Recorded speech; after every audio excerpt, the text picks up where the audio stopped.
Well, I'm a Wakefield lad, born and bred, and used to come here with my father many years ago in the 1970s. That's when I first came here. My first visit here was in 1972-73, and like all kids at that time, you came down, maybe weren't too interested in what's going on the field, but you kept your programme. So every match I came to after that, kept my programme, put them in a shoebox. And by the end of the 70s, I'd got a quite handful, and that's when sort of the interest in sort of history and records sort of kicked in, really. And you've also had an involvement in the sport. You've been a familiar face to some fans. You were physio here for 8 years, I think you said. So familiar face. You kept it going all through that sort of time as well. Yeah, I was lucky to join the backroom staff in the mid 1980s. I was physiotherapist here with the juniors and progressed through to the seniors from 1985 to 93. And then that gave me the opportunity to work with these players. I've been keeping records for all these years. Didn't really sort of continue all that because you didn't really have time when you were sort of working as a physio. But you kept your programmes. You still think I still always did. And on many occasions you got your name in the programme as well as with a physio. So it was all in the shoebox at home still. And sort of getting the club's attention through your Trinity Heritage Twitter site, which a lot of people are sort of following at the moment. I'm sure more will be after that, and just pumping out sort of daily stats and things of interest. That's proved very popular, hasn't it? That's right. Again, it was just something just totally off the cuff. I had all these shoeboxes lying around, and we had loads of pictures and loads of old programmes. And just as a matter of interest, we started putting programmes on the Facebook site, and it developed into pictures and then you start getting people asking you questions. As well as all that, we've got all the records going back through to the last 100 years. So you get people asking you, my granddad played for Trinity, have you got any pictures? So there's all sorts of pictures and records and programmes and all sorts on there. And then we have a daily Twitter blog as well that we just put some useless information on about the teams Trinity have played and record goal kickers and so on. And at the time where the club's sort of moving to Newmarket, announced in the last couple of weeks, is a very important time as ever to celebrate the club's heritage and the history. We've sort of spoken about a few plans that might come to fruition in the next couple of years.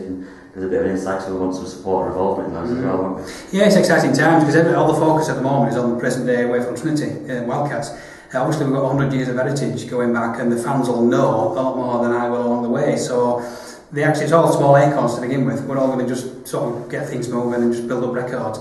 But in the future we'd love something like a Hall of Fame, improve the Past Players Association, best 13 ever, things like that. All the clubs have done along the years. A museum in the new stadium along the way, and there's enough people around here with old shirts and old programmes and old newspapers that we collated bit by bit to set up in a future possible museum in the new place. Well, that's what we say, is if supporters have got things out there, the stuff they can bring forward and have to they can give it to us, then great. But if they just want to show it to us, and you can have a look at it and add it to the information that we've got, and like I say, compile a history. That's it. Please don't throw anything away. It's like something, even if it's dear to your heart, please let us photograph it, scan it, take some records off it. If anything like that's so useful to us as a club, it would be handy just to build up we've got some brilliant records over the years, but anything else that you've got along the way, we add to it and set up our own heritage department here. It's only right that we mentioned John Lindley, who sadly passed away recently. When we first met, you said that the work that he did is sort of like your Bible. What do you say about him and all how his work has helped you in putting together what you've got? Yeah, John was the guru of Wakefield Trinity Records. He was publishing the Wakefield Trinity programme in the 50s, 60s, 70s, 80s. And going back to the 50s and 60s, when St Helens, Wigan and Leeds had 3-page sheets, we had a quality 12, 16-page programme with some lovely records in there. And John had kept all his records going back to year dot.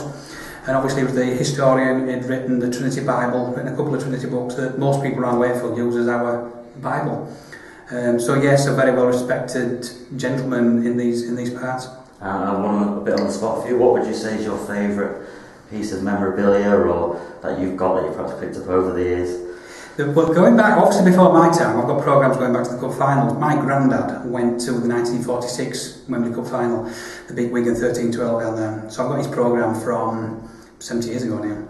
But from what I saw, going back, my favourite game was when Wakefield got to Wembley in 1979. But the semi-final, they beat St Helens at Headingley, beat them 9-7 with a try in the last minute. So that programme was quite special.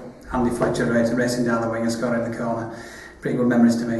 Excited to work with the club. Obviously you've had all this for your personal use, I suppose, and put it out to fans, but now you can, like say, get involved in something like potentially a Hall of Fame or a Greatest 13. Excited to work with the club on this? It is, yeah, it's lovely. It's just like putting two hobbies together. Yeah. It's obviously the records have all been a personal thing over the years, and just stuck on a computer and stuck in shoeboxes, but to share it with the club and to work side by side with them, it's a fantastic opportunity for all of us really. So yeah, I'm excited.